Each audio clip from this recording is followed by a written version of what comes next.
Hi, this is Jack McGinnis again from Relationship Impact for our next video in our Leading Great Leadership Teams video series. Today's topic is getting leadership team composition right. Our belief is that it's simply not good enough to put together a group of talented and experienced leaders or executives and call them a leadership team. Just because an executive is the senior most functional or business unit leader in the organization doesn't mean he or she is equipped to be a good leadership team member. Expectations have to be clear on what it takes to be a good leadership team member, how they have to behave to be a good leadership team member.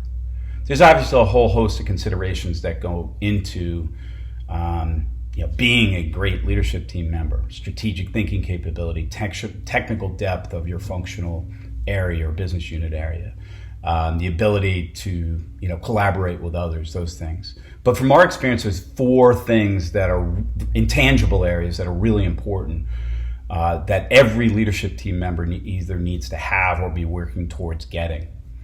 The first is foresight, the ability to think beyond just today's challenges.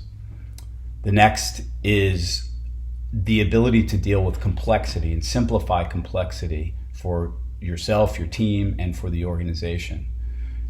Identifying interdependency, seeing patterns, communicating these things in a way that's not overly complicated. Really important skill for a leadership team member.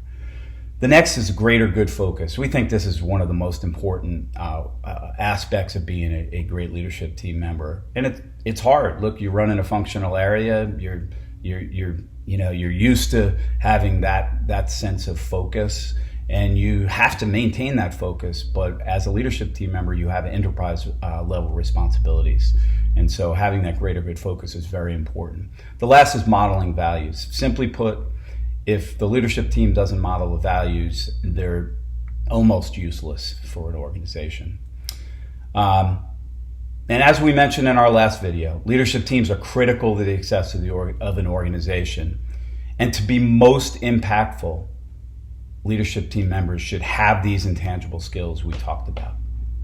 Until next time, we'll see you then.